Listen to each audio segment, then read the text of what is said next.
infrastruktur termasuk jalan, jalan provinsi, jalan nasional ya, jalan kabupaten kota, batas wilayah kecamatan hingga desa. Kemudian adanya objek penutup lahan berupa lahan terbangun yaitu pemukiman, bangunan seperti sekolah, sarana pendidikan, sarana fasilitas umum ya, kemudian ada berbagai macam, sawah misalnya, ada kebun ya, dan ada ruang terbuka hijau dan lain sebagainya.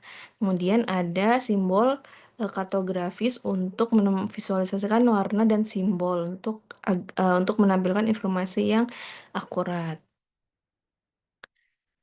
Nah, ya itu tadi dari, hasil dari studi ini yang dapat kami simpulkan bahwa secara umum peta dasar untuk mentawai yang mencakup rupa bumi Indonesia itu menjadi dasar data yang fundamental untuk pengambilan keputusan di tingkat pemerintahan dalam mengelola tata ruang, merencanakan infrastruktur, mengelola potensi daerah, dan lain sebagainya. Kemudian adanya gambaran menyeluruh termasuk menyajikan secara spasial kondisi dan potensi wilayah, termasuk batas administrasi, potensi daratan, dan pesisir. Kemudian pengolahan sumber daya untuk data tutupan lahan dan peta administrasi sebagai dasar pengelolaan yang terpadu dan berkelanjutan.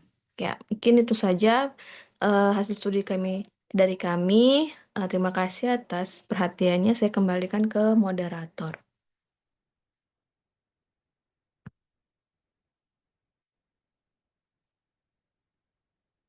Ya, halo Ibu moderator. Oke, sudah kedengaran? Sudah. Terima kasih atas hasil pemaparannya. Untuk teman-teman sendiri ada yang ingin bertanya nggak terkait apa namanya hasil penelitian Kak Ana? Ya, kalau ada yang ingin bertanya silakan bisa raise hand.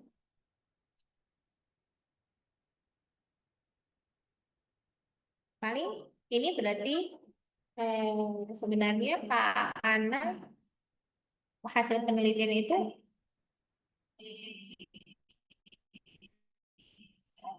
pembuatan peta gitu ya Kak? Soalnya maaf kan pembuatan peta gitu ya Kak? Soalnya maaf. Iya, jadi kami mencoba untuk memvisualisasikan data dasar dari SHP Rupa Bumi Indonesia yang menggunakan data SHP terbaru tahun 2023 atau 2024, saya lupa.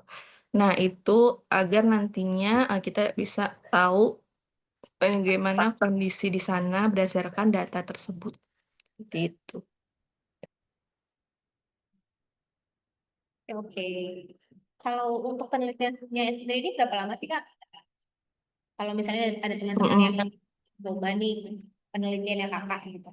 Iya, karena ini hanya memvisualisasikan saja, saya rasa mungkin cukup untuk misalnya 1 sampai 2 bulan.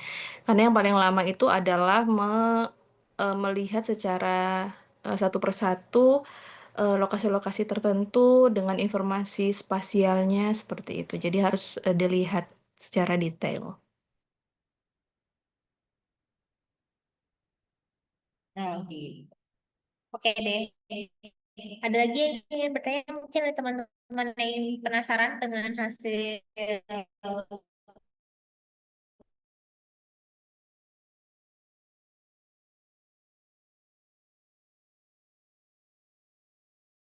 mana saja. Terima kasih Kana. Selanjutnya mungkin selanjutnya kita akan mendengarkan hasil pemaparan dari Rafli Ari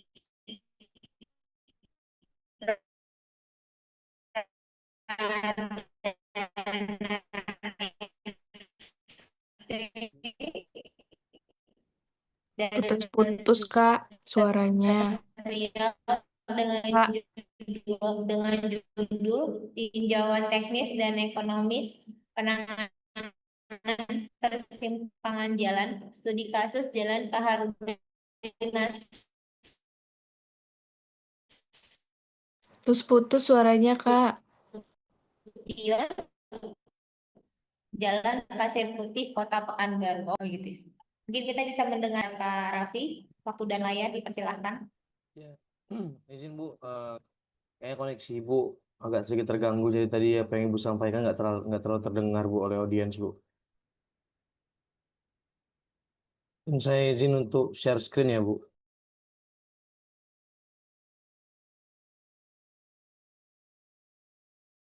Oke, sebentar. Tadi mohon maaf saya tiba-tiba keluar ya. Oh, Iya sinyalnya kurang bagus nampaknya Bu. iya. Terima kasih. Silakan.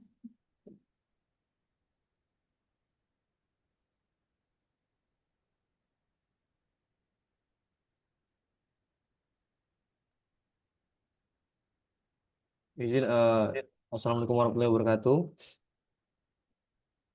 Izin teman-teman semua, perkenalkan saya Rafli Ari Pradana. Wah, Saya berasal dari institusi Universitas Riau. Sekarang saya sedang menjalani perkuliahan di Magister Teknik Sipil Universitas Riau. Di sini saya akan memaparkan tinjauan teknis dan ekonomis penanganan persimpangan jalan untuk studi kasus Jalan Kaharudin Sution, Jalan Pasir Putih, Kota Pekanbaru. Ini merupakan latar belakang utama. Jadi kebetulan saya sekarang menetap di Riau. Latar latar belakang utama yang saya jadikan alasan kenapa saya meneliti hal ini, yang pertama itu adalah tingkat pertumbuhan penduduk. Tingkat pertumbuhan di penduduk ini berdasarkan data dari Badan Pusat Statistik Kota Pekanbaru tahun 2024. Jadi Pekanbaru ini mengalami kenaikan jumlah penduduk sebesar 12,95. Saya cross check kembali dari data Badan Pusat Statistik Kota Pekanbaru tahun 2025. Kota Pekanbaru khususnya kembali 12%. Nah, inilah yang menjadi latar belakang yang mana kita tahu bahwasannya peningkatan jumlah penduduk itu akan sejalan dengan peningkatan jumlah kendaraan. Yang saya maksud adalah peningkatan jumlah penduduk yang menggunakan kendaraan. Kemudian itu akan sejalan juga dengan kemacetan pada persimpangan. Nah, inilah yang melatar belakangi kenapa kita perlu adanya evaluasi terkait persimpangan jalan dan juga kita merencanakan terkait apa sih solusi kemacetan pada persimpangan ini baik secara jangka pendek, jangka menengah, dan juga jangka panjang. 5,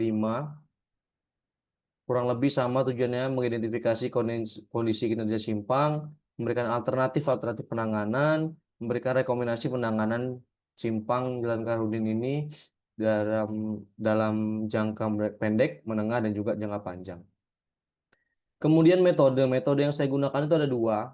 Yang pertama secara teknis dan juga ekonomis seperti judul penelitian saya. Untuk teknis itu saya menggunakan metode terbaru yang dirilis itu PKJI tahun 2023 ataupun Panduan Kapasitas Jalan Indonesia tahun 2023. Ini merupakan pembaruan dari PKJI 2014 dan juga MKJI tahun 1997.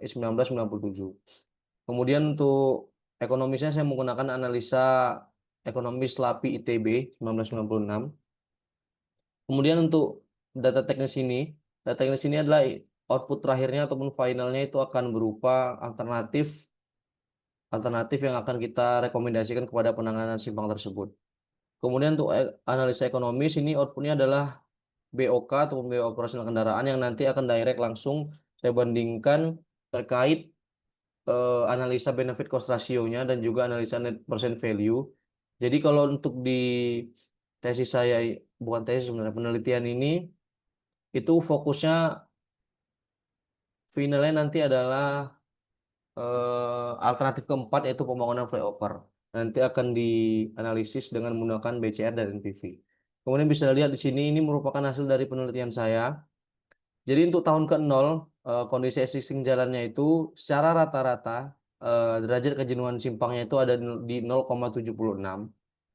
Kemudian di tahun pertama tahun 2026 apabila simpang tersebut tidak dilakukan perbaikan apa-apa, derajat kejenuhannya sudah mencapai 0,91 yang mana kalau di PKJI itu secara standar analisa teknisnya simpang tersebut sudah membutuhkan pembaruan ataupun alternatif penanganan itu apabila derajat kejenuhannya sudah mencapai 0,8 ataupun di bawah 0,85.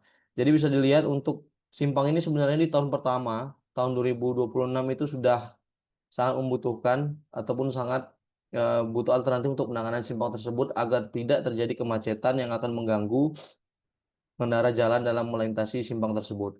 Jadi saya ada 4 alternatif. Alternatif pertama itu ada optimalisasi traffic light ataupun lampu merah. Jadi alternatif pertama itu bisa lihat di sini dari analisa itu bertahan hanya sampai ya tahun pertama. Jadi karena sebenarnya permasalahan dari simpang ini adalah kondisi existingnya memang belum mencapai standar. Nanti saya jelaskan di alternatif kedua dan alternatif ketiga. Yang kedua, alternatif kedua itu adalah pelebaran jalan menuju standar. Jadi untuk jalan di Simpang Harun Nasional Pasir Putih ini sebenarnya dia masih di bawah standar jalan. Kalau kita patokannya itu adalah manual kapasitas jalan atau manual desain pekerasan MDP. Jadi untuk jalan raya itu kan dia itu 7 meter. Nah, sementara untuk yang di simpang ini itu lebarnya 5,8 sampai 6 meter. Jadi alternatif kedua itu adalah pelebaran menuju standar. Kemudian alternatif ketiga itu adalah penambahan satu lajur. Dari awalnya di lapangan itu 3 ataupun di existing 3 dikali 2 lajur. Jadi ditambah menjadi satu lajur. Jadi menjadi kalau 10,5. Sebenarnya banyak di paparan saya cuman diperbolehkan 6 jadi saya ringkas saja kayak gini. Kemudian ini analisis BCR dan MPV-nya. Analisis ini digunakan untuk menganalisis apakah pembangunan flyover ataupun final dari alternatif yang saya ajukan itu eh, memang dia memang dia layak untuk dilaksanakan atau tidak. Jadi bisa dilihat dari tabel ini, flyover tersebut layak dibangun secara ekonomis pada tahun kelima ataupun 2030 dan bisa juga dilakukan pada tahun 2029 pada tahun keempat yang mana nilai BCR-nya sudah melebihi 1. Jadi untuk analisa BCR ini apabila nilai persentase BCR-nya itu lebih dari 1 maka proyek tersebut telah layak untuk dilaksanakan secara ekonomis.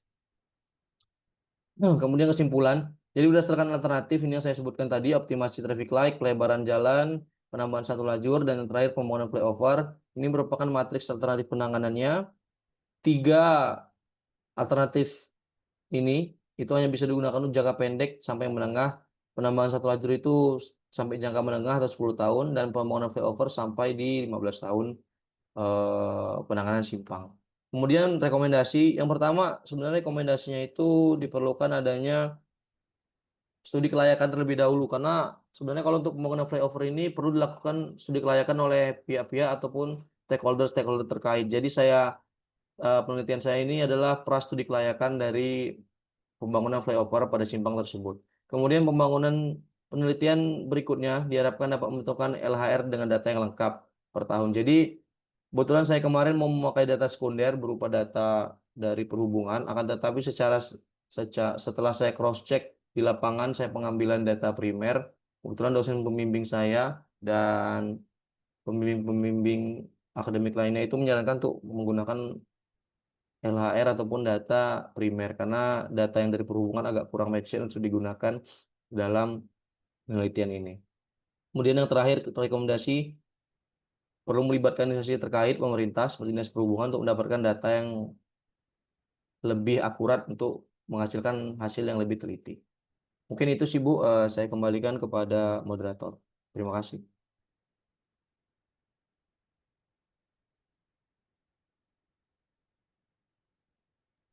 Oke, terima kasih kepada Kak Rafli atas bilang ya. Terima kasih kepada Kak Rafli atas pemaparan hasil penelitiannya. Ada yang ingin bertanya? Kalau boleh tahu kakak jurusan apa sih Kak? Saya teknik sipil Bu. Oh sipil, makanya Iya, tadi kok ada pesannya pelebaran jalan, iya, flyover gitu ya kan? Saya sipil ya gitu. Ada yang siap. ingin bertanya? Ini berarti itu penelitian kakak itu adalah tentang ingin melihat apakah jalan tersebut ini, correct me if I'm wrong ya Kang, Iya, apakah siap. eh, jalan tersebut itu harus dilebarin atau nggak harus ditambahin flyover ya Kak untuk mengurangi kemacetan? Iya, sebenarnya kan kalau kita dalam pembangunan ini Bu perlu dilakukan studi kelayakan terlebih dahulu ya Bu. Jadi kalau secara visual memang simpang tersebut memang udah harus diperbaiki Bu, entah itu pelebaran, entah itu penambahan larangan putar balik ataupun kayak gimana Bu. Jadi penelitian saya ini untuk memperkuat dari instansi-instansi terkait untuk memang melakukan studi kelayakan, karena kan studi kelayakan itu perlu dana ataupun biaya yang lumayan besar kan Bu. Ya, makanya di tesis saya ini, dan kebetulan saya kemarin rilis buku itu prastudi kelayakan Bu. Sebelum studi kelayakan kita melakukan prastudi kelayakan untuk ibaratnya kita nge-trigger pihak-pihak terkait ini bosannya, oh memang eh, apa yang mau kita bangun ataupun objek yang mau kita laksanakan itu perlu studi kelayakan itu sih Bu. Hmm, oke oke.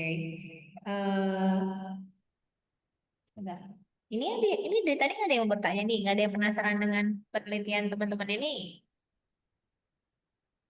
Setelah kakak buat studi kelayakan ini ya kak, baru kalau misalnya memang ternyata bagus, pemerintah bisa mengadopsi itu dan menjadikannya sebuah proyek ya kak. Iya Bu, sebenarnya kayak gitu Bu. Jadi kan kalau studi kelayakan itu kan dari instansi terkait Bu, baik kalau dia di tempat saya ini kan, di penelitian saya ini kan jalan, jadi pembangunan jalan instansi terkaitnya itu PUPR Bu, Kementerian PU kalau sekarang kan. Jadi kan studi kelayakan yang ngeluarin mereka Bu. Cuman kan kadang kita ini mereka tuh biasanya pakainya penelitian-penelitian terkait Bu. Nah itu kurang kurang berpower lah Bu untuk trigger mereka Bu. Jadi kita sebagai akademisi bisa nge-trigger mereka ini melalui ya kayak gini Bu, melalui buku ataupun penelitian-penelitian untuk agar mereka segera melaksanakan studi kelayakan itu. Itu. Oke, oke, oke. Penelitian yang menarik ya. Terima kasih kepada Kak Rafli. Kalau misalnya Ya, memang tidak ada yang ingin bertanya, eh, kita lanjutkan ke pemateri selanjutnya ya. Yang ketiga ada Al-Ghifari Rizky Hasami Muhammad ST dari Universitas Gajah Mada dengan judul Pengaruh Variasi Kadar Bentonit terhadap Sifat Fisik Biochar Pellet sebagai Bahan Penyangga Pupuk. Kepada Kak Al-Ghifari, waktu dan layar dipersilahkan. Terima kasih Mbak Moderator. Izin share screen.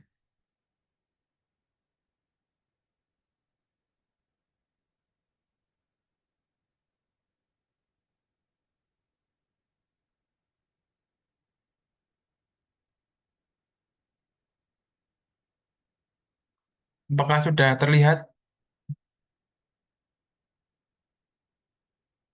Sudah terlihat. Ya, sebelumnya terima kasih untuk kesempatannya. Saya izin off cam karena koneksinya tidak terlalu bagus agar nggak putus-putus.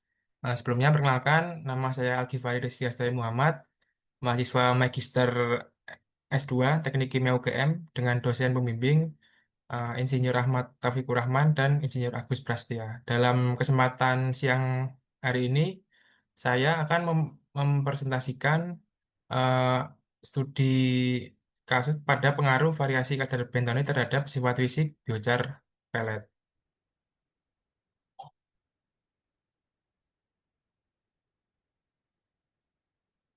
Untuk latar belakang penelitian saya, jadi pada dampak lingkungannya, terutama di bagian pertanian itu, banyak terjadi kehilangan nitrogen yang kehilangan nitrogen meningkatkan amonia dan nitrat dalam tanah. Jadi air ketika disiram untuk tanaman itu amonianya larut dan akan berbahaya bagi eh, kesehatan. Dan untuk kehilangan fosfor menyebabkan eutrofifikasi merusak ekosistem perairan. Contohnya pada gambar yang saya sajikan tersebut, eutrofifikasi akan menyebabkan banyaknya tumbuhan eceng gondok. Dan untuk kalium akan mencemari air dan menambah biaya pertanian. Selain itu juga akan mengurangi efisiensi pada penggunaan pupuk. Nah, ini untuk mengatasi masalah penyerapan nutrisi, maka dapat digunakan biochar untuk membantu menstabilkan pelepasan unsur hara, meningkatkan resistensi tanah, dan memperbaiki efisiensi serapan dibandingkan pupuk tanpa biochar. Kurang lebih seperti ini untuk apa? Untuk cara kerjanya. Jadi ketika dia tanpa biochar, pupuk yang merah-merah itu pupuk ketika dia disiram air akan langsung larut ke dalam air tanah. Tapi ketika dia menggunakan biochar, maka biochar tersebut dapat menahan pupuk sehingga tidak langsung larut ke air tanah. Jadi akan efisiensi dari pemupukan di lahan pertanian tersebut akan dapat meningkat. Dan ini contoh produknya. Pada penelitian ini kami menggunakan alat pelleting yang kecil karena untuk skala lab untuk belum secara komersil, jadi menggunakan alat yang kecil. Untuk hasilnya di bagian kanan, kenapa kami menggunakan pelleting? Karena agar dia lebih kuat dan lebih apa? Lebih dapat mudah diaplikasikan pada lahan pertanian. Untuk metodologinya ada 4 yang kami gunakan untuk uji fisiknya karena pada penelitian ini lebih berfokus kepada uji fisik. Yang pertama ada uji ketahanan jatuh, uji ketahanan rendam, uji penyerapan air, dan uji densitas pelet. Dan ini untuk hasil pengujiannya. Untuk uji drop test, ini hasil menunjukkan seluruh pelet memiliki sisa massa lebih dari 90%. Hasil tersebut menandakan biochar yang dijadikan pelet mempunyai kekuatan mekanik yang sangat baik. Untuk ketahanan rendam, ini direndam kurang lebih 24 jam. Jadi setelah dia direndam untuk hasilnya, pelet yang 5% itu eh, kurang stabil karena banyak yang hancur. Dia untuk keutuhan strukturnya hanya sekitar 78%. Untuk yang di angka 10 sampai 30, dia memiliki ketahanan mekanik yang sangat bagus karena mempunyai keutuhan struktur setelah direndam 48 jam itu eh, sekitar 90-an%. Dan ini untuk pengujian yang selanjutnya adalah uji penyerapan air. Pada hasil penyerapan air, eh, dia mencapai puncak optimumnya itu di angka 20%. Karena eh, untuk bentonit sendiri, ketika dia diaplikasikan terlalu banyak, dia akan cenderung menutupi pori biochar. Jadi penyerapan airnya itu tidak dapat optimal dan optimal di angka 20%. Dan untuk densitas pelet, jadi untuk densitas pelet tersebut akan meningkat seiring penambahan bentonit. Nah, akan tetapi untuk yang 20% dia yang paling optimal karena berdasarkan pengujian-pengujian yang tadi, dia akan paling optimal di angka 20%. Untuk kesimpulannya, penambahan bentonit meningkatkan kekuatan stabilitas rendam dan penyerapan air biochar pelet. Untuk komposisi 20% memberikan performa paling optimal dengan keseimbangan kuat mekanik dan porositas. Yang ketiga, formulasi ini berpotensi digunakan sebagai bahan penyangga pupuk pelepas lambat pada sistem pertanian tropis.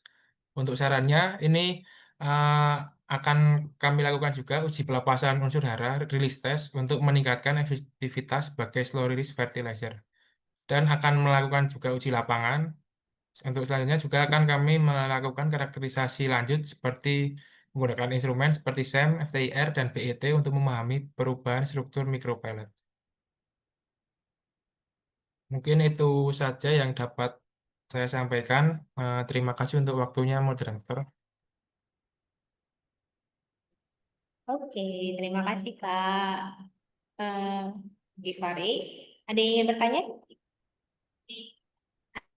Ada yang ingin penasaran dengan hasil penelitian Kak Givari? Bisa raise hand ya Kak? Oke. Ini berarti tadi itu kan ada ya kalimat apa tadi? Ketahanan jatuh. Itu maksudnya apa sih Kak? Yang tadi apa? Ada Uji ketahanan drop jatuh. test itu kayak dijatuhin gitu loh, pecah apa enggaknya. Oh, berarti peletnya kalau dijatuhin ke tanah, terus seberapa eh, ingin melihat penyerapan si peletnya itu ke tanahnya seberapa cepat gitu ya? Apa gimana? Oh, itu tuh kayak dijatuhin ke tanah aja, dijatuhin biasa. Ketika dijatuhin kan dia ada apa ya? Ada pecahan kecil-kecil itu loh. Jadi Hmm. semakin sedikit yang pecah itu nanti akan semakin bagus. Karena kan Oh. semakin kuat.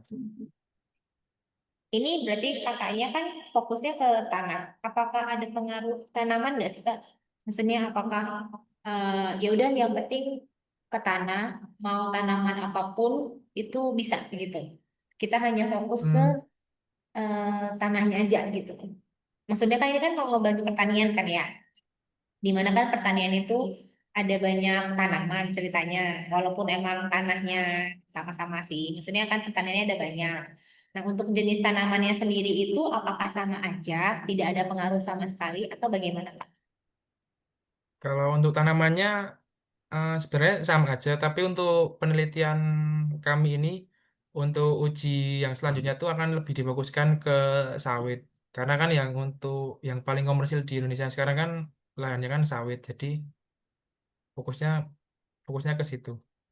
Oh, berarti ini kakaknya mau fokus tanamannya ke sawit untuk melihat berpengaruh apa tidak peletnya ke tanah yang ditanami sawit ya, Kak? Iya, Oh, gitu. Ini kakaknya jurusan teknik kimia. iya teknik kimia. Oh, teknik kimia. Oke, oke, oke. Ini ada lagi yang mau bertanya.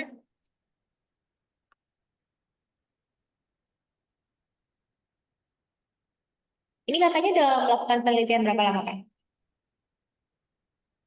Kalau total sih udah hampir setahun. Cuman yang dipresentasikan eh, fokus apa? Fokus yang uji fisik aja. Apa gimana, Kak? Maaf. Kalau penelitian totalnya itu 1 tahun. Tapi untuk yang Hmm. kami presentasikan ini itu lamanya 1 bulan karena dia kan cuma apa hanya uji fisiknya aja, belum uji yang lain-lainnya. Oh, ujinya banyak gitu ya. Ya, Itu Chandra Sukma Anugrah. Silakan Kak Chandra kalau ingin bertanya. Baik, terima kasih. Saya izin bertanya. Ini menarik penelitiannya terkait biochar ini baru bagi saya melihat ini. Ini apakah ada pengaruh ya terkait apa pH tanah ya ketika menggunakan biochar ini dan berapa lama sih ini nanti biochar ini bisa bertahan? Apakah harus bisa setahun sekali? Usianya berapa lama harus diganti itu bagaimana? Mungkin bisa dijelaskan. Terima kasih. kalau untuk pH-nya sendiri, pengaruh pH-nya ada untuk, tapi belum kami apa ya, belum selesai untuk pengolahan datanya. Kemarin yang uji pH itu dia dapat menetralkan pH tanah itu agar nggak terlalu asam atau terlalu basa. Terus kalau untuk dia diganti seberapa lama tuh biasanya 1 siklus biasanya. Untuk 1 siklusnya kan kalau untuk tanaman sawit itu kan kira-kira berapa ya?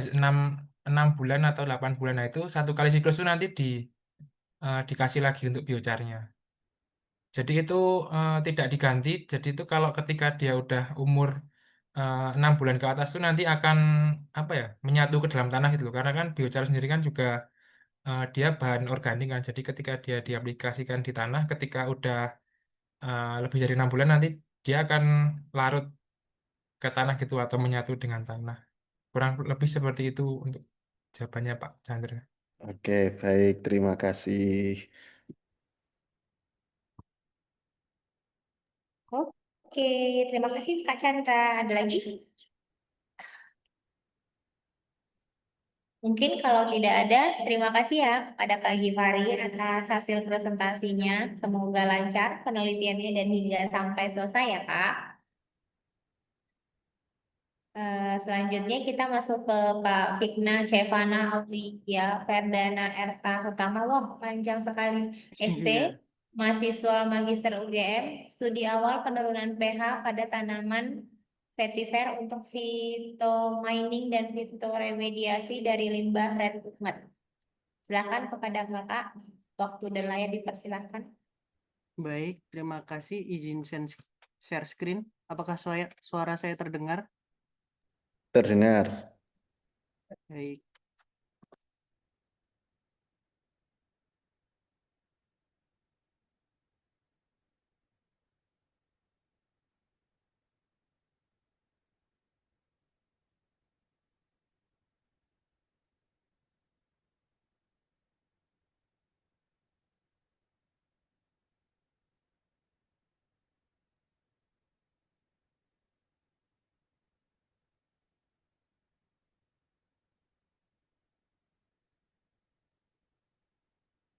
Apakah sudah terlihat? Belum terlihat.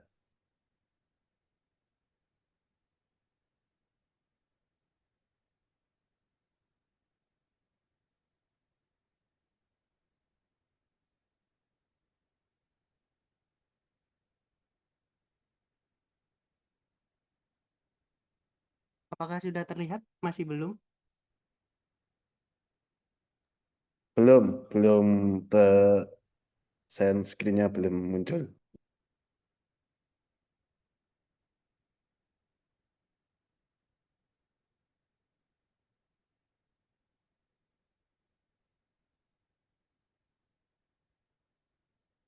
Sudah terlihat ya? Sudah terlihat. Bisa di Baik. full screen kan? Terima kasih. Assalamualaikum warahmatullahi wabarakatuh. Perkenalkan, saya Fikna Cevana Aulia Ferdana Erta Utama dari mahasiswa magister program studi teknik kimia Universitas Gajah Mada. Pada kesempatan ini, saya akan mempresentasikan penelitian berjudul Studi Awal Penurunan pH pada Tanaman Vetiver untuk Phytomining dan Fitoremediasi dari Limbah Redmat. Di mana saya bimbingan dari Profesor Insinyur Panut Mulyono dan Insinyur Agus Prasetya. Untuk latar belakang di mana Redmat di sini yang merupakan limbah utama dari industri pemurnian bauksit melalui proses Bayer, di mana setiap 1 ton alumina menghasilkan 1-2 ton redmat sehingga akumulasinya sangat besar. Di mana redmat ini juga memiliki pH yang sangat tinggi, yaitu antara 11 hingga 13, sehingga bersifat korosif, menghambat pertumbuhan tanaman dan menurunkan kualitas tanah. Selain itu, redmat mengandung logam berat dan oksida yang dapat menyebabkan pencemaran lingkungan apabila tidak ditangani dengan baik. Namun, di sisi lain redmat ini juga mengandung nilai logam yang bernilai seperti besi, titanium, skandinium, dan REE atau rare earth element unsur tanah jarang. Di mana ini membuka peluang untuk phytomining, yaitu pemanfaatan tanaman untuk mengambil logam dari media. Yang digunakan juga tanaman yang digunakan pada penelitian ini yaitu vetiver atau akar wangi yang sangat cocok karena memiliki toleransi tinggi terhadap pH ekstrim dan logam berat. Di tantangan dari penelitian ini yaitu pH redmat yang terlalu basah, sehingga sebelum penanaman perlu dilakukan penurunan pH. Tujuan penelitian ini yaitu pertama, menurunkan pH redmat menggunakan kombinasi antara asam fosfat dan asam humat. Yang kedua yaitu menentukan dosis optimum kedua bahan tersebut menggunakan metode optimasi respons surface metodologi dengan desain box Benken. Yang ketiga yaitu mengevaluasi kelayakan media hasil perlakuan untuk pertumbuhan awal tanaman vetiver. Kemudian untuk metode penelitiannya yaitu di mana yang pertama adalah redmat yang berbentuk selari dikeringkan dahulu menggunakan oven dengan suhu 100 derajat Celcius selama 48 jam. Kemudian setelah kering dilakukanlah di ball mill untuk dihaluskan agar mudah untuk dilakukan ketika penanamannya. Yang ketiga yaitu menentukan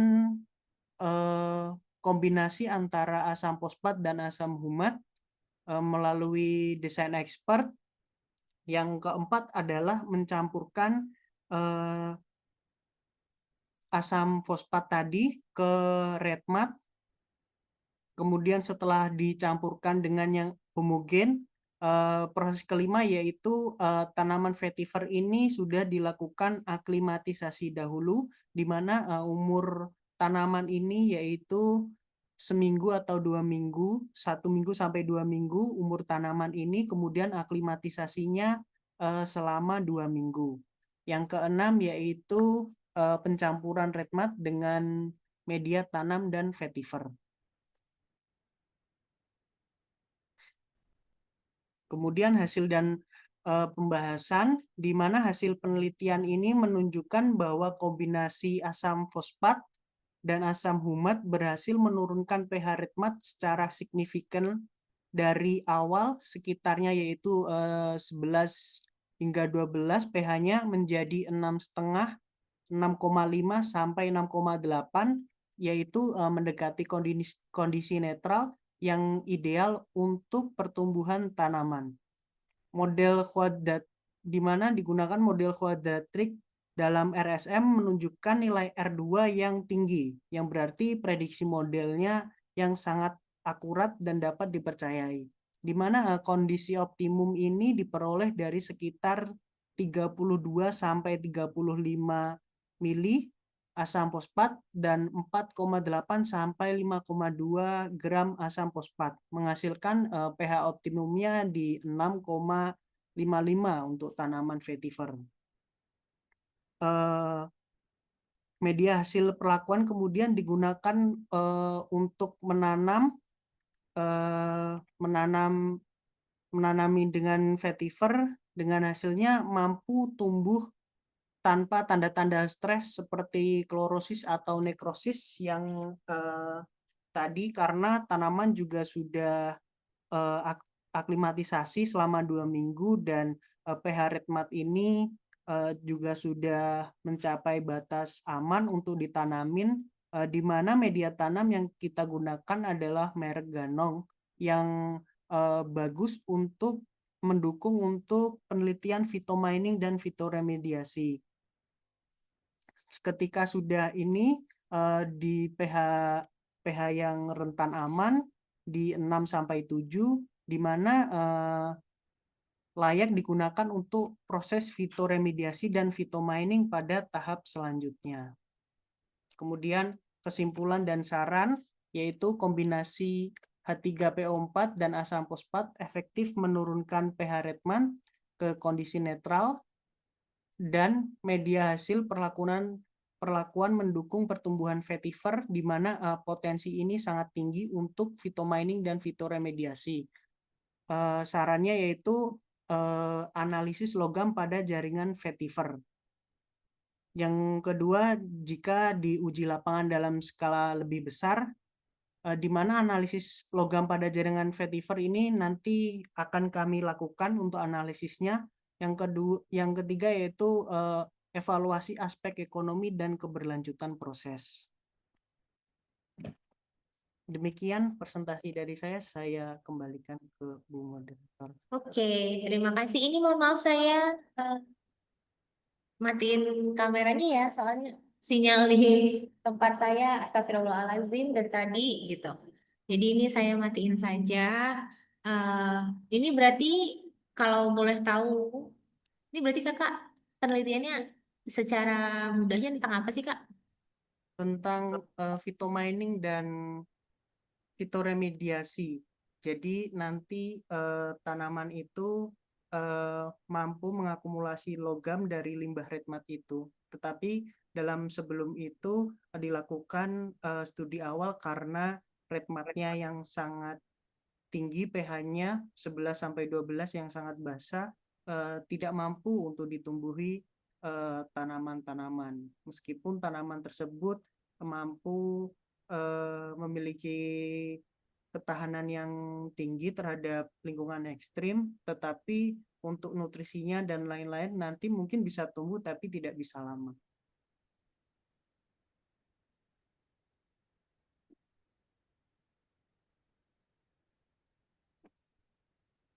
Begitu, oke.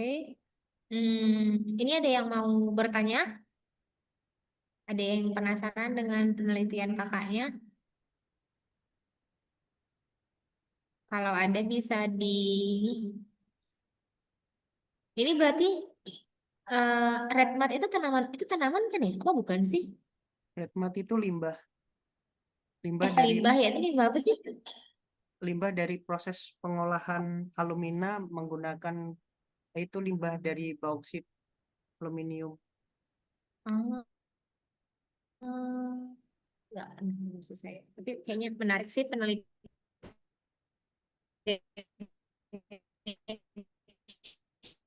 Ini berarti nanti maksudnya ujungnya apa sih gitu? Ujungnya apa yang mau untuk apa gitu?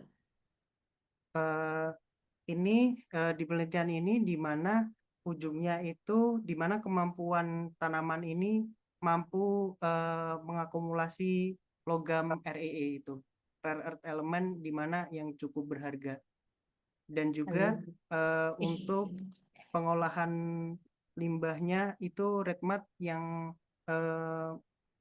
jadi lebih ekonomis untuk pengolahan limbahnya dari Redmat jika ditaruh dalam skala besar.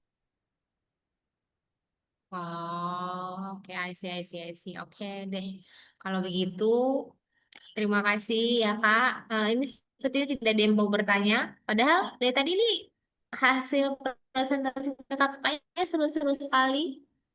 Sayang sekali tidak ada yang mau menanggapi.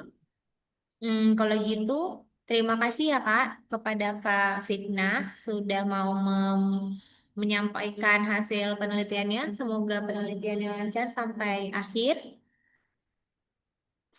Kita mulai selanjutnya aja ya. Baik, terima kasih.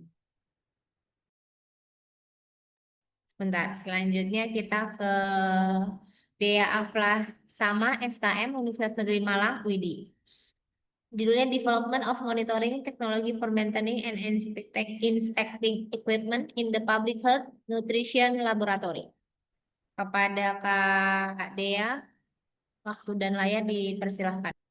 Oke, terima kasih kakak moderatornya. Apakah suara saya sudah jelas? Jelas. Oke, terima kasih. Sebentar, saya share screen kan. Oke,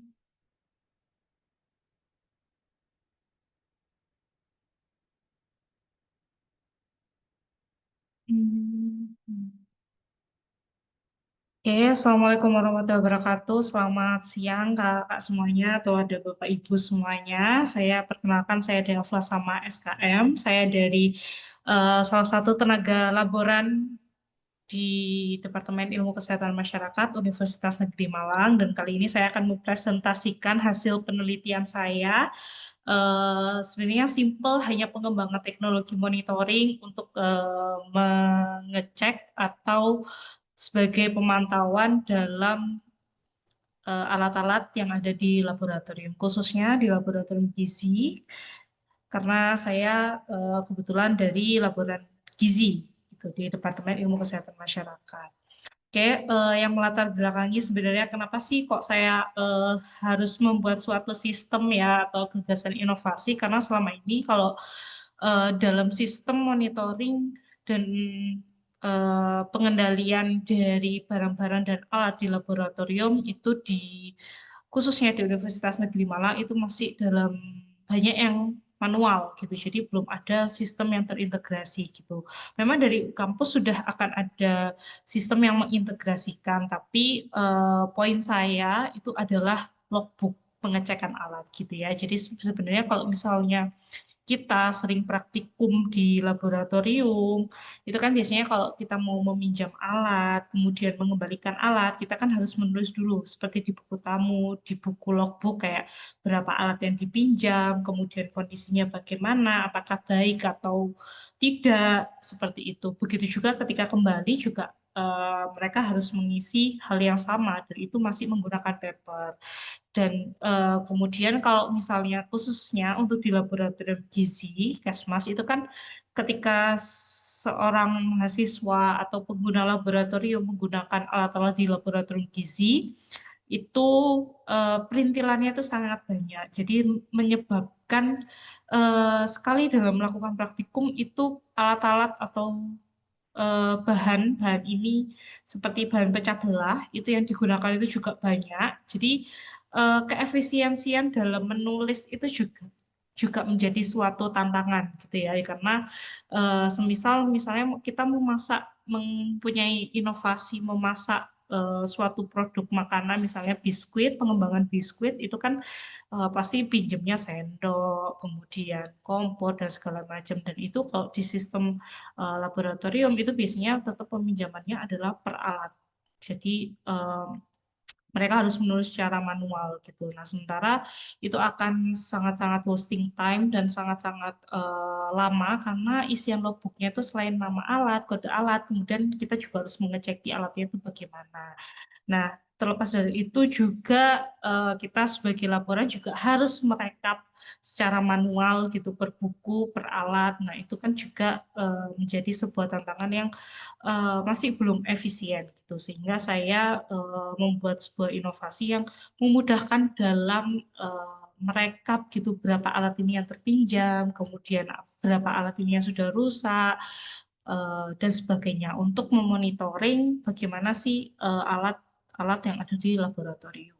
Nah, pengembangannya simple, hanya sebuah website QR ya, karena kan di era sekarang apa-apa menggunakan QR ya, seperti pembayaran pun juga menggunakan QR yaitu kris gitu ya. Jadi sekarang saya akan mengembangkan sebuah website QR gitu ya, dengan metode penelitiannya pengembangan R&D ya, jadi ada analisis kebutuhan, permasalahan, kemudian kita mulai merancang bagaimana develop dari produknya. Setelah produknya sudah jadi, kemudian ada validator ahli, kemudian kita uji coba ke kelompok kecil, baru terakhir uji coba ke kelompok yang besar atau skalanya lebih besar. Nah, untuk metodenya itu kita ada dua validator ahli materi dan juga validator ahli media, di mana materinya itu biasanya lebih detail terkait dengan apa saja yang perlu dilakukan pengecekan dalam peminjaman dan pengembalian alat. Kalau misalnya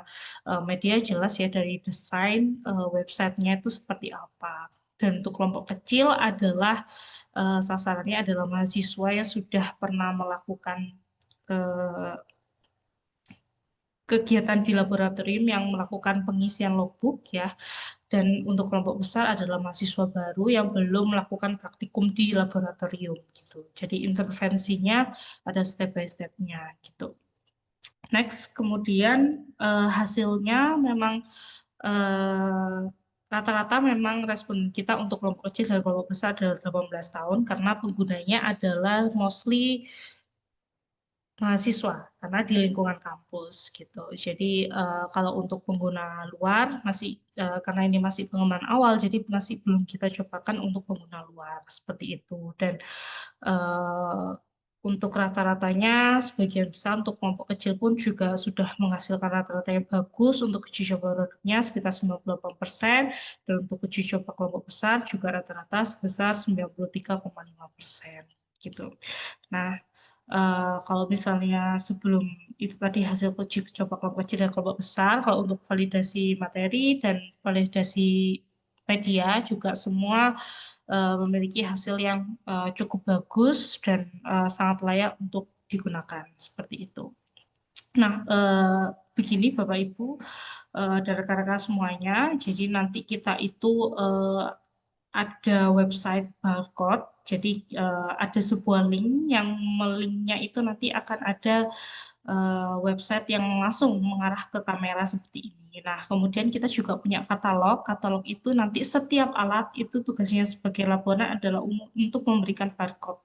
Ya, barcode ini yang akan masuk detailnya seperti ini gitu. Jadi ketika misalnya teman-teman atau pengguna laboratorium mau meminjam, tinggal scan, kemudian sudah muncul detail barangnya, durasi berapa, jumlahnya berapa, kemudian kondisinya normal, dan statusnya dipinjam. Jadi mereka akan mengisi 2 kali sebelum menggunakan alat dan juga setelah menggunakan alat. Nah, sehingga menurut teman-teman pengguna ini sangat efisiensi dalam melakukan monitoring alat, karena memang kalau di kami setiap praktikum selalu ada pengecekan alat, baik itu hanya perkuliahan maupun penggunaan luar gitu. Dan dengan adanya barcode ini sangat-sangat mengefisiensikan waktu mereka dalam memonitoring dan istilahnya membereskan seluruh alat-alat yang sudah dipinjam oleh teman-teman. Sehingga nanti dampaknya adalah ketika proses akreditasi atau monitoring bulanan dari universitas itu kita sudah mampu menunjukkan hasil nyata berapa alat yang dipinjam, berapa alat yang rusak, kemudian statusnya apa, dan ini juga berguna untuk income generating juga di kampus kami, seperti itu. Nah, jadi kesimpulan yang bisa saya sampaikan, memang sistem yang dikembangkan ini cukup efisiensi dan akurasi sehingga memudahkan memonitoring inventaris dari alat sehingga mampu mendukung digitalisasi yang ada di laboratorium. Dan memang ini masih tahun pertama pengembangan, masih banyak kekurangan, masih perlu tampilan-tampilan yang kurang. Harapan kami penelitiannya masih bisa berlanjut lagi di tahun-tahun selanjutnya dengan mengembangkan tampilan-tampilan yang lebih interaktif dengan menambahkan fitur-fitur yang lebih kompak lagi sehingga semua jauh lebih efisien lagi daripada yang dihasilkan sekarang. Seperti itu. Oke, cukup sekian untuk presentasi saya. Saya kembalikan ke Ibu atau Kakak Medina Masri.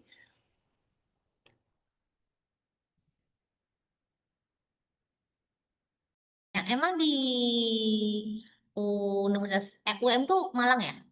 Iya, di Malang. Nah, di Malang itu masih sistemnya manual gitu ya, tulis tangan gitu ya, Kak? Iya, di sini masih banyak yang manual gitu, jadi belum ada. Kita aja laboratorium yang terintegrasi aja baru berdiri di tahun 2 tahun ini kayaknya, dan itu masih memang merancang konsep untuk semua laboratorium dijadikan satu sistem gitu, sehingga nanti misal Bapak Ibu yang dari non UM misalnya mau melakukan penelitian di laboratorium kami itu dengan mudah meminjam dan mengakses seperti itu.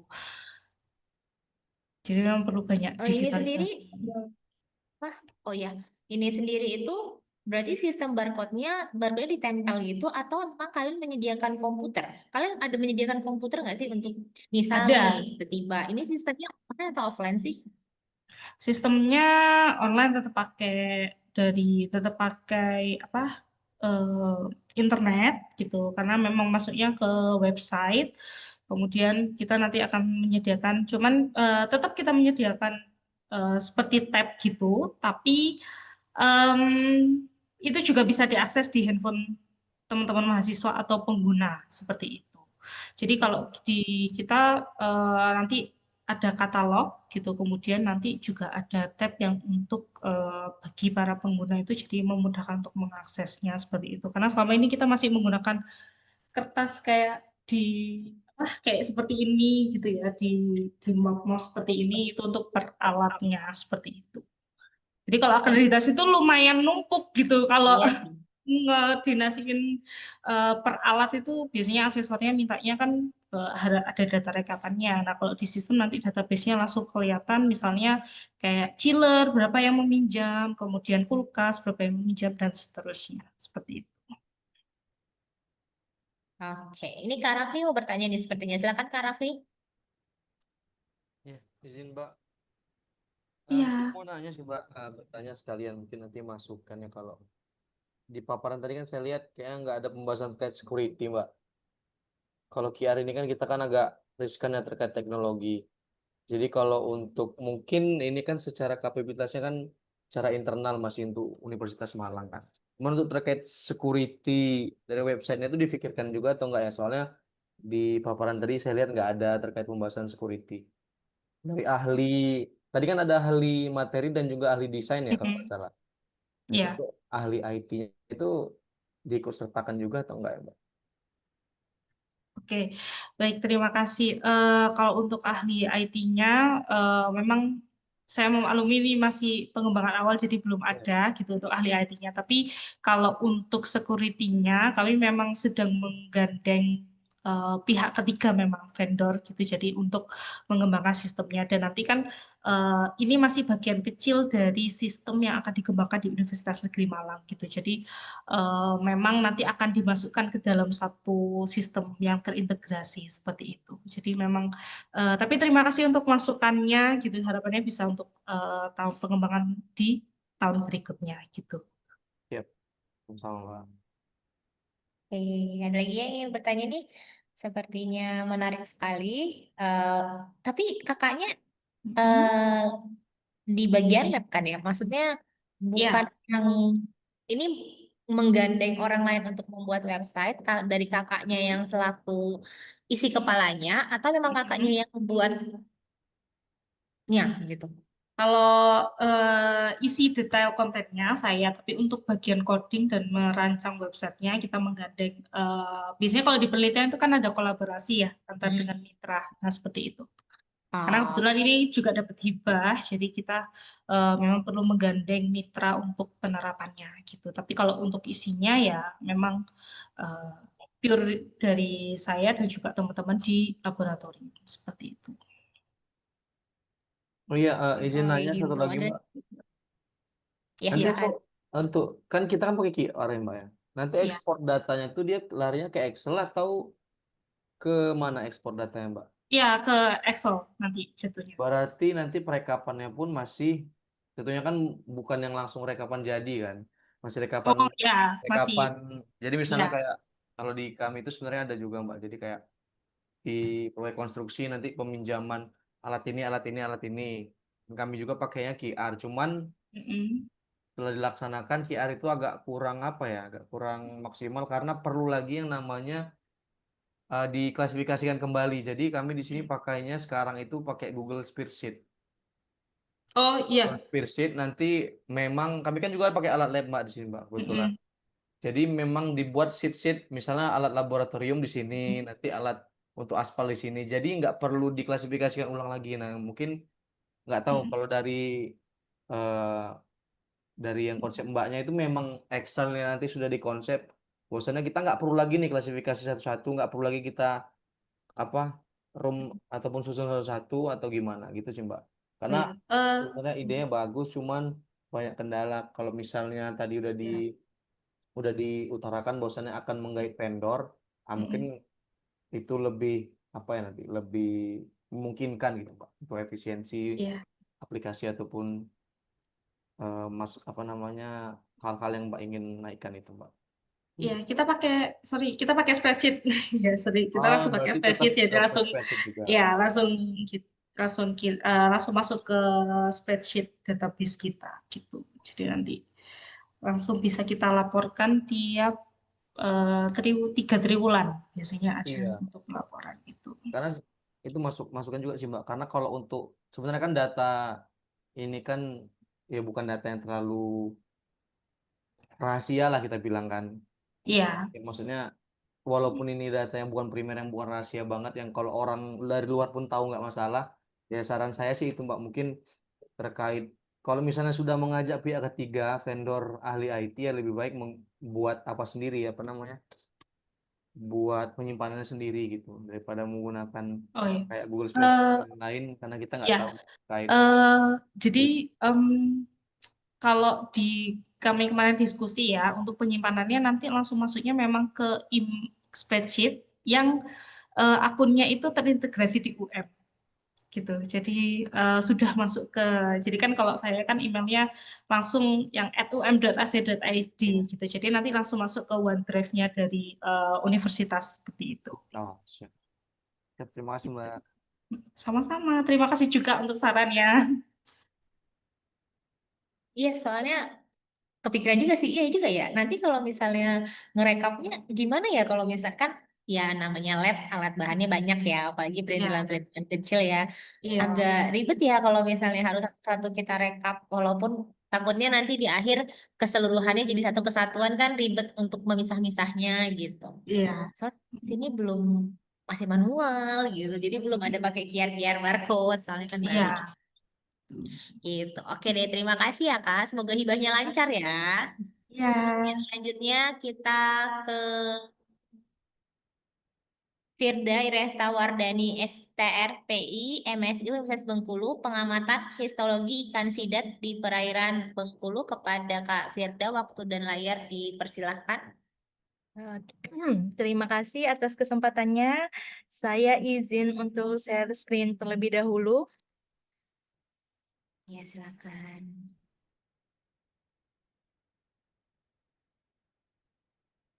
Apakah presentasi saya sudah terlihat?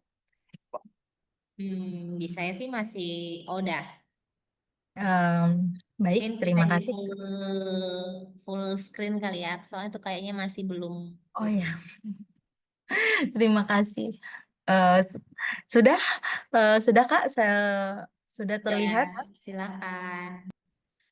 Baik, terima kasih. Sebelumnya, perkenalkan, nama saya Firda Iresta Wardani.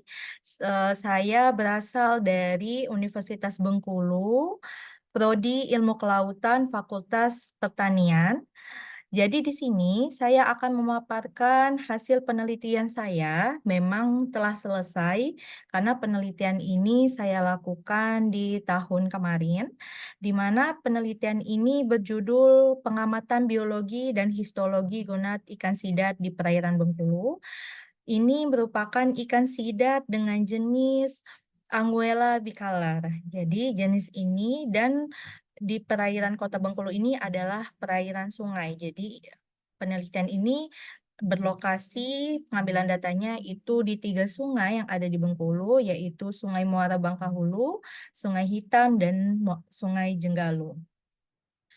Yang melatar belakangi dari penelitian ini adalah dapat kita ketahui bahwa sidat itu merupakan ikan yang memiliki sifat katadromos, di mana dia sendiri melangsungkan hidupnya di sungai atau perairan darat dan juga di laut. Di mana ketika dia hidup di sungai, lalu pada akhirnya dia dewasa dan akan memijah di laut, sehingga ikan sidat ini merupakan ikan yang memiliki sifat katadromos. Selain memiliki sifat katadromos, sidat ini juga memiliki fase di mana fasenya dia memiliki 2 reproduksi. Dia bersifat hemaprodit, di mana dia pada saat dia baru menetas, dia intersex, dia belum memiliki kelamin, lalu di fase pertama hidupnya dia akan berkelamin betina, lalu ketika dia lebih berkembang lagi, dia akan memiliki kelamin jantan. Sidat juga merupakan komoditi ekspor di mana dia cukup diminati karena gizinya tinggi, khususnya di negara Jepang. Sehingga sidat ini eksploitasinya cukup tinggi dari dia mulai larva untuk dibesarkan sampai dia dewasa untuk dijadikan olahan yang lebih baik untuk diekspor di negara-negara yang memiliki minat akan sidat seperti Jepang. Nah, kenapa sidat lebih penting diteliti? Salah satunya di muara sungai, karena beberapa sidat ini ketika dia memiliki pigmen warna, dia akan tinggal di perairan estuari atau perairan yang tawar, sementara dia ketika akan pematangan seksual, dia akan pindah ke laut. Dan juga sungai ini memiliki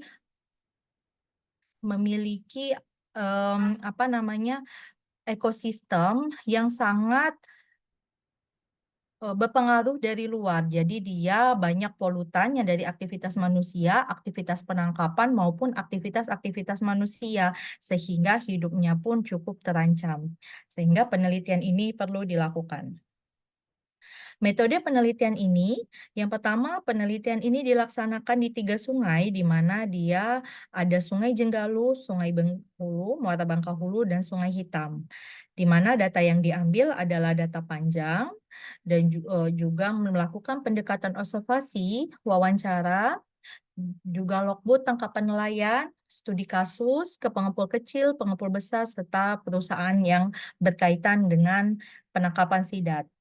Lalu pengamatan apa yang dilakukan di penelitian ini, di mana kami melakukan pengukuran panjang sidat, pengukuran berat, dan juga melakukan pembedahan untuk melihat gonad dari ikan sidatnya lalu diamati secara histologi. Pengamatan histologi gonad sendiri merupakan pengamatan yang dilakukan secara mikroskopis, di mana dia melihat struktur dari gonadnya secara jaringan atau sampai ke sel dari gonadnya sendiri.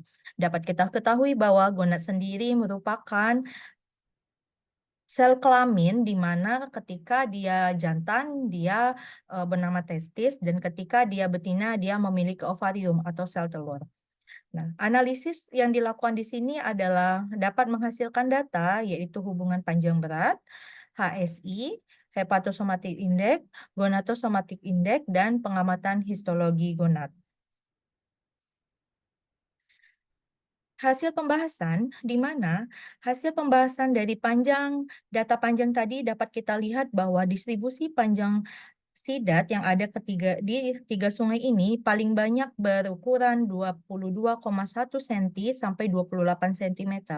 Hal ini menandakan bahwa di ketiga sungai ini sidat yang berada di kawasan ini bukan merupakan panjang yang tidak begitu besar. Karena untuk panjang yang cukup besar di kisaran 59,1 sampai 65 cm itu cukup sedikit frekuensi atau jumlahnya. Dapat kita ketahui bahwa ternyata di sini tentu distribusi panjang ikan yang berada di ketiga sungai ini sidatnya belum dewasa atau masih di fase fingerling. Yang kedua, di mana pola pertumbuhannya untuk ketiga sungai ini mereka memiliki 3 pola pertumbuhan. Untuk Sungai Hitam dan Muara Bengkulu dia sama-sama memiliki pola pertumbuhan alometrik negatif, di mana artinya alometrik negatif ini pertumbuhan panjang dia lebih cepat dibanding pertumbuhan beratnya. Jadi dapat dikatakan bahwa alometrik negatif ini dia berukuran ramping. Hal itu dapat dikarenakan dari fase pergerakan dari biologi ikan sidatnya sendiri.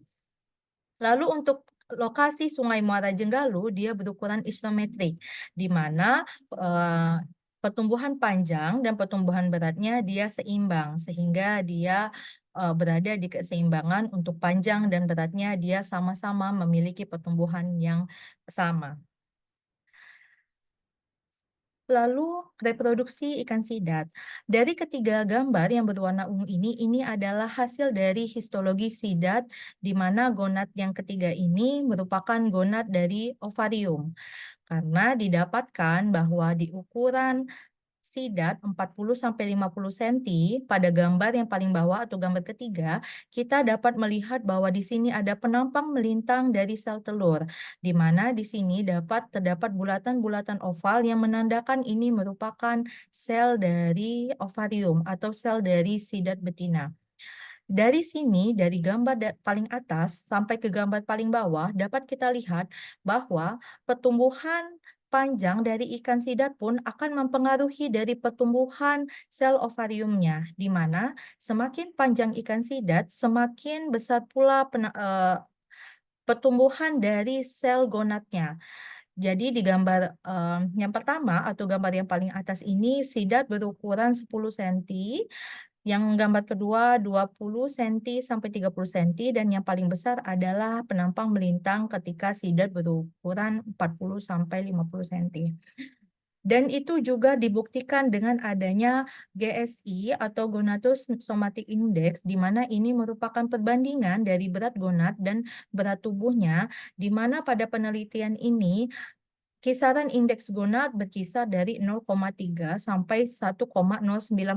Ini cukup kecil, di mana menandakan bahwa ukuran gonad untuk beberapa atau dominan dari sidat ini perbandingannya masih cukup kecil dibanding perbandingan tubuhnya. Tapi kita dapat lihat dari grafik ini bahwa ternyata semakin panjang dari tubuh dari ikan sidat ini, maka berat gonadnya akan semakin naik. Hal itu menandakan bahwa semakin naiknya panjang tubuh ikan sidat, maka pertumbuhan gonadnya dan perkembangan gonadnya akan juga semakin berkembang menjadi lebih besar dan dia akan menjadi lebih matang menuju matang gonad. Kak, maaf ya, Kesimpulan, menit lagi ya, Kak.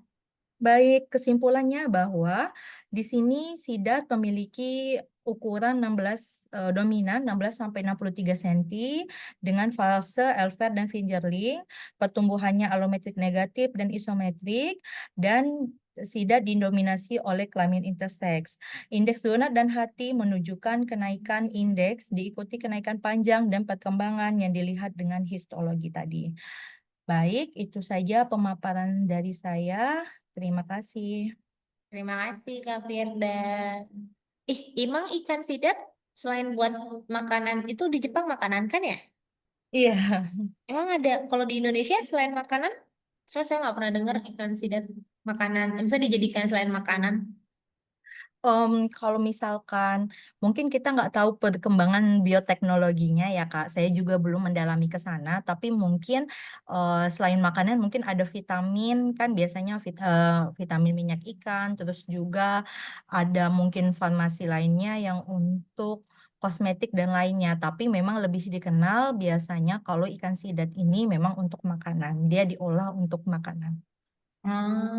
I see, I see, I see, I see.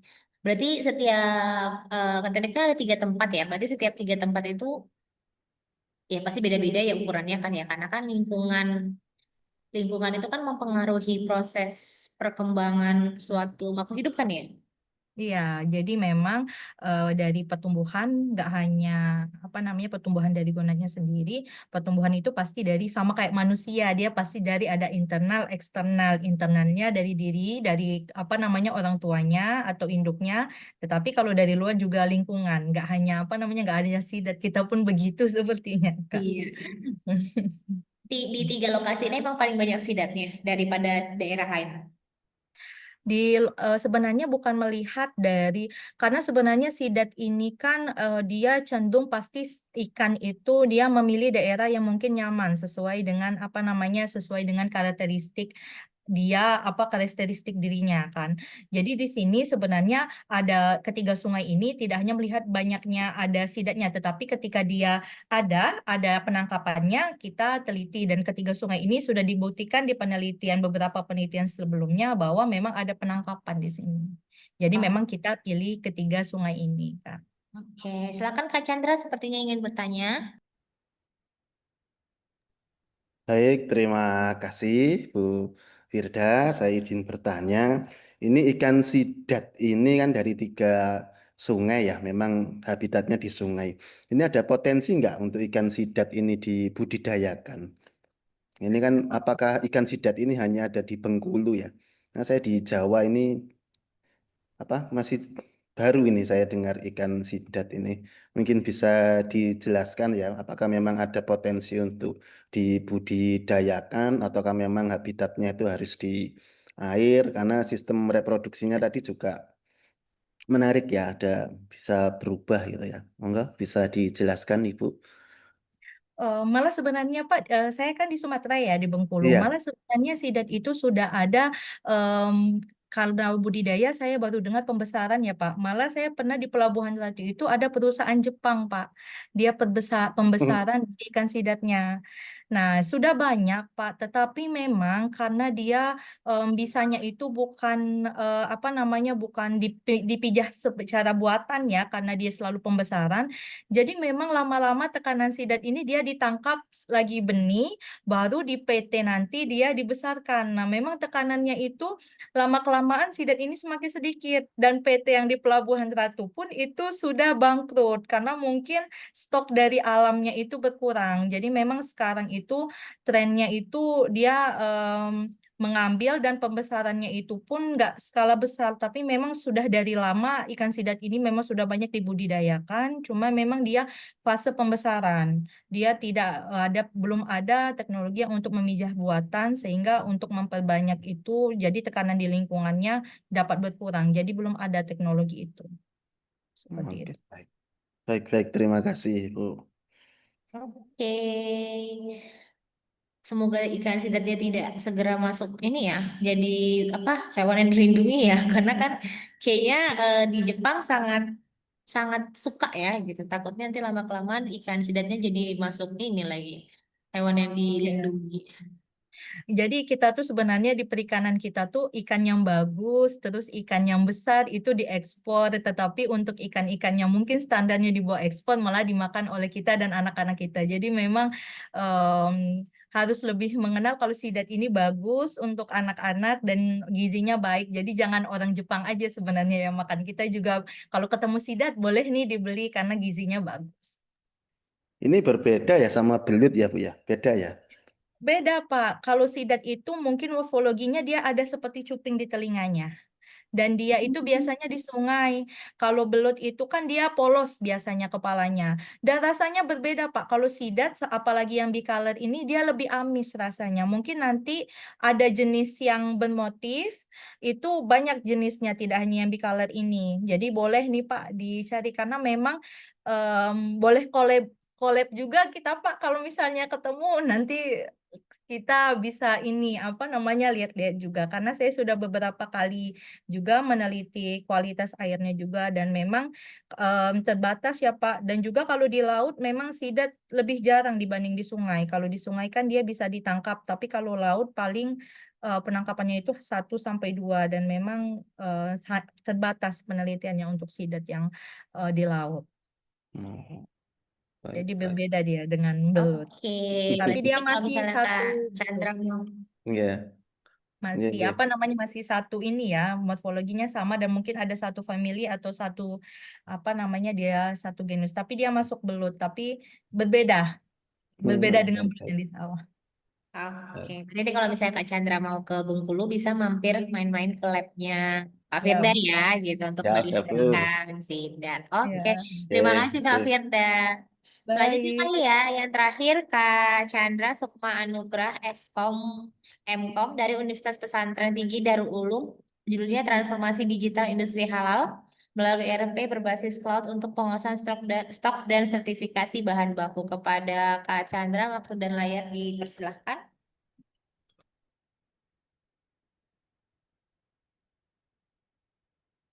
Oke, baik. Terima kasih atas waktunya, Bapak Ibu semuanya.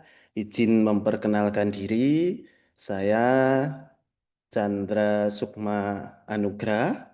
Ya, ini merupakan riset kami bertiga. Kemudian ada anggota kami, Ibu Dema Hendrika Setiareni, Eskom Mkom, dan ada Bapak Ustadz Bakri, MPD. Beliau juga merupakan anggota kami. Nah,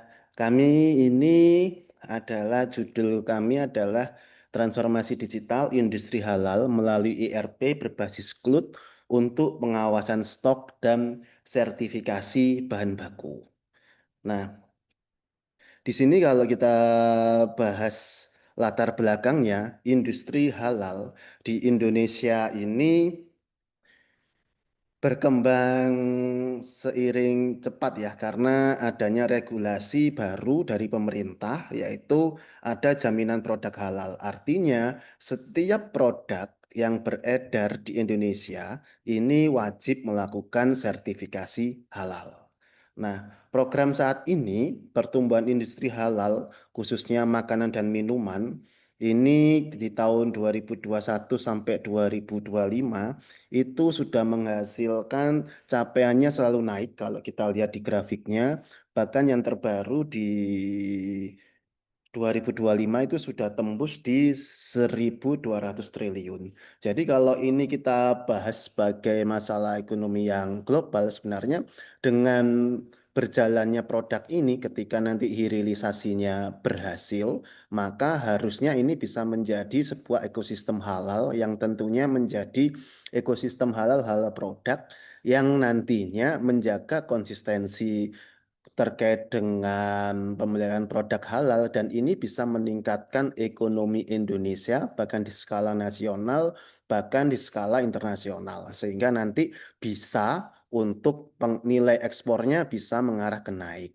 Nah, untuk itulah diperlukan penelitian ini untuk mengintegrasikan pembuatan software ERP berbasis software SaaS ya yang terbaru menjadi potensi untuk meningkatkan efisiensi, kepatuhan halal dan daya saing industri. Penelitian ini bertujuan untuk merancang sistem ERP halal yang adaptif dan terintegrasi dengan industri halal yang ada di Indonesia. Nah, Nah, metode penelitian kami di sini adalah metode perancangan sistem menggunakan metode SaaS atau Software as Service. Model SaaS dipilih karena sesuai dengan kebutuhan sistem informasi yang dapat diakses secara daring atau cloud ya. Sistem ini nanti cloud harus melakukan instalasi tanpa harus melakukan instalasi. Lah, pendekatan ini juga memungkinkan pembaruan sistem sehingga terpusat penyediaannya dan nanti bisa langsung online dan bisa terintegrasi dengan banyak pihak. Untuk versi pertama, kita akan ujikan di beberapa uji fungsional terkait dengan data center, operating server, visual database, dan networking. Ini kita masih seperti ini arsitektur sistemnya. Kita bangun di sistem lokal dulu untuk di tahap pertama untuk memastikan semua fungsional fungsi-fungsi sistem ini berjalan dengan sesuai yang direncanakan. Nah, kemudian kami sudah berhasil merancang ini digunakan oleh industri yang memang mau menerapkan sistem ERP ini nanti bisa memonitoring berapa jumlah total bahan bakunya. Ketika stok dia menipis itu nanti akan ada informasinya. Dan yang pembaruan ya atau novelty yang di sini adalah ketika ada nomor sertifikat halal, artinya data ini juga akan kita gunakan data dari BPJPH. Bahwasannya nanti ada sertifikasi halalnya itu valid atau tidak, kemudian nomor sertifikatnya dicek valid atau tidak akan muncul di sini dan nanti ketika mau expired, jadi sertifikat halal itu ada masa berlakunya. Jadi ketika nomor sertifikatnya akan berakhir ataupun berakhir nanti akan ada notifikasi dan tidak bisa dilakukan transaksi baik penjualan ataupun pembelian karena sertifikasinya berhenti. Jadi ini kita gunakan untuk memvalidasi supaya untuk membantu BPJPH melakukan jaminan ya jaminan produk-produk halal di level industri halal. Bahan baku juga akan ada monitoringnya. Jadi sistem ini memonitoring semua kegiatan yang ada di dalam industri ERP halal ini untuk memastikan adanya capaian baru, pembaruan baru, yaitu ada instrumen halalnya. Sebenarnya sudah banyak program ERP ini yang ada baik di luar negeri, software-software yang ada, namun memang secara ini belum banyak yang memasukkan bagaimana halal ini menjadi trigger atau menjadi capaian untuk dalam sebuah penerapan ERP. Nah, perancangan basis data kami seperti ini, mulai dari customer, user, detail penjualan, supplier, pembelian, bahan baku, detail penjualan, dan settlement. Database ini, karena ini riset kami adalah jangka panjang, kami merancang roadmap-nya hingga tahun 2029. Jadi database ini juga akan berkembang seiring dengan perkembangan riset ini. Jadi riset ini berkembang, database-nya mungkin di lapangan kita menemui masukan ataupun beberapa kendala, database ini akan berubah. Mungkin ini adalah database di versi awalnya. Memang tidak terlalu rumit, kita bikin yang paling sederhana supaya nanti kita memudahkan untuk melakukan pengujian fungsional. Nah, roadmap dan hasil pengujian ini kami sudah menguji 6 fungsional, pembuat PO, sistem tampil, order telah berhasil. Kemudian yang kedua, purchase order, apakah inputnya lengkap atau tidak lengkap, juga sudah berhasil. Artinya pembuatan purchase order tidak lengkap, kami juga sudah berhasil memberikan notifikasinya. Menambah bahan baku, sudah kita berhasil juga dilaksanakan. Kemudian membuat invoice jadi sudah dilengkapi dengan invoice, juga sudah berhasil diuji, cetak invoice dan update stok maupun monitoring stok halal. Nah, kemudian roadmap penelitian kami ini ada di tahun 2025. Di tahun 2025 ini masih riset dasar ya, kita masih pengembangan sistem informasi ERP dalam bentuk prototipe. Jadi apa yang sudah selesai hingga bulan November ini kita adalah baru berhasil merancang sebuah prototipe.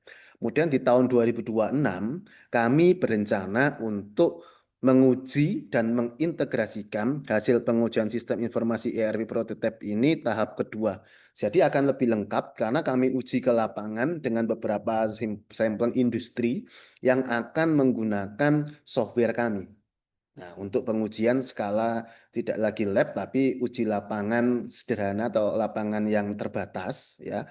Kemudian ketika itu sudah selesai di beberapa sampel industri yang sudah menggunakan, kami akan lanjut di tahun 2027 untuk pengujian integrasi, yaitu hasil pengujian integrasi terhadap sistem lebih lengkap dan uji fungsional. Kemudian di tahun 2028 kami akan pengujian tahap akhir yaitu penyempurnaan modul ERP sesuai dengan apa yang dibutuhkan dan menyesuaikan dengan regulasi yang ada di Indonesia. Kemudian 2029 kami akan menghilirisasi dan mengkomersialisasikan sistem ERP ini yang sudah melalui tahapan pengujian, standarisasi, baik standarisasi dari kementerian, peraturan maupun standarisasi keamanan sistem sehingga nanti ketika sudah memiliki lisensi dan siap jual maka produk ini akan menjadi produk yang bisa dikomersilkan. Mungkin ini adalah sederhana yang bisa saya sampaikan. Jadi penelitian ini masih di tahap awal ya di tahun 2025 dan akan menjadi grand riset ya yang akan kami teliti hingga tahun 2029.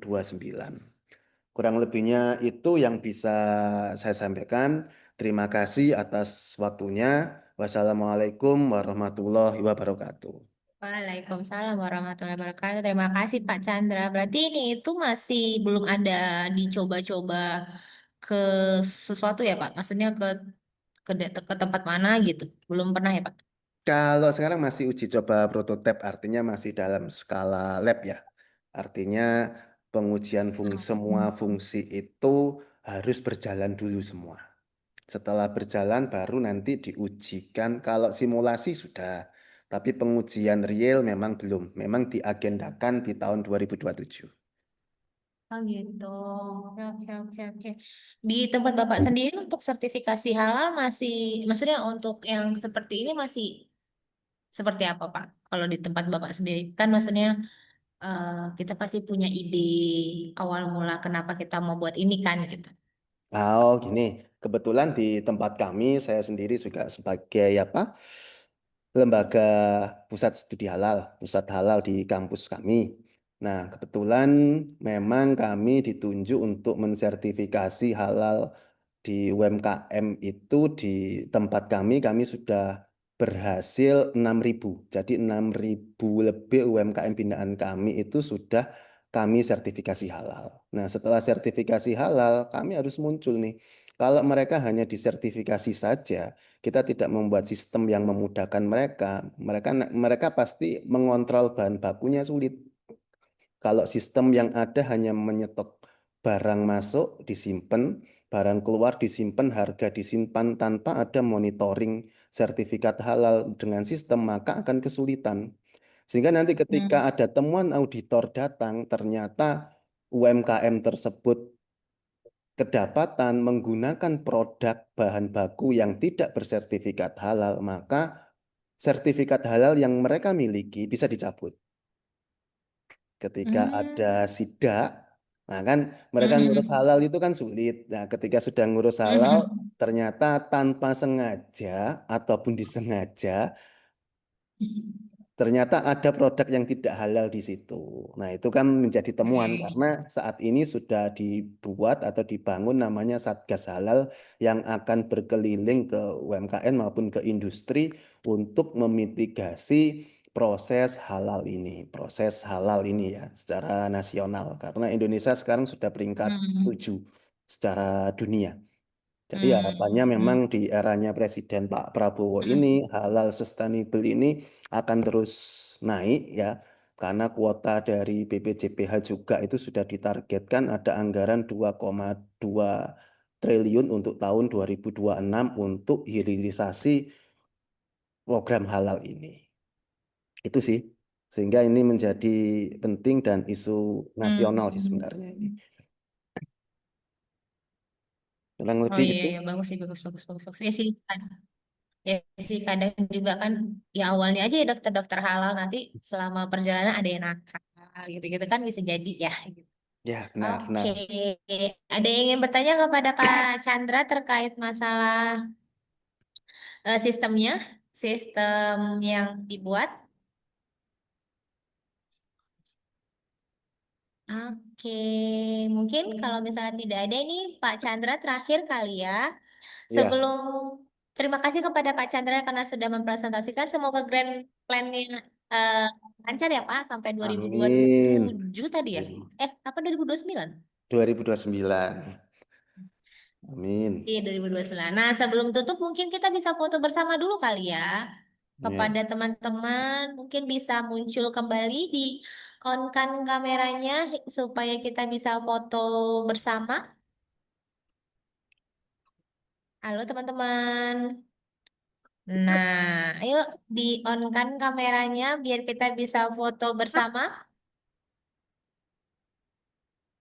Kak Firda, Kak Rafli, Kak Algifari, Kak Dimas, Kak Ana, Kak Tiffany bisa on kamera biar kita bisa foto bersama sebelum terakhir penutupan. Oke, Kak Rafli, Kak Ana, Kak Dimas, Kak Tiffany, Kak Firda. Oke deh kalau kayak gitu. Ini kalau kayaknya udah ada lagi ya. Oke. Saya karena saya tidak tahu ya di mana posisi teman-teman. Tapi ini sebentar. Oh, cuma satu layar kok. Tenang. Jadi nanti akan ada beberapa kali kita foto ya. Saya sebutkan. Oke. 3, 2, 1. Sebentar. Oke, sebentar. Tahan. Oke. Sekali lagi. 3, 2, 1. Oke. Oke. Oke. Karena sepertinya sudah semua kan ya yang mempresentasikan hasil penelitiannya. Terima kasih kepada Sudah semua. kakak-kakak yang sudah meluangkan waktu untuk memaparkan hasil penelitiannya. Mohon maaf kalau misalnya dari tadi sinyal saya rada-rada. Saya soalnya lagi di kampus dan kampusnya mungkin ada hubungannya sama di sipil kali ya. Jadi bangunannya itu nggak susah masuk sinyal gitu. Jadi istilahnya seperti itu. Iya, Mohon Bu. maaf kalau misalnya ada sinyalnya hilang-hilang. Semoga penelitian kakak tadi ini tetap pada ini ya, masih berlanjut ya penelitiannya ya. Semoga penelitiannya nanti bisa selesai dengan lancar dan aman. Amin. Sekali lagi saya ucapkan terima kasih dan dadah. Dadah, dadah, dadah. Silakan.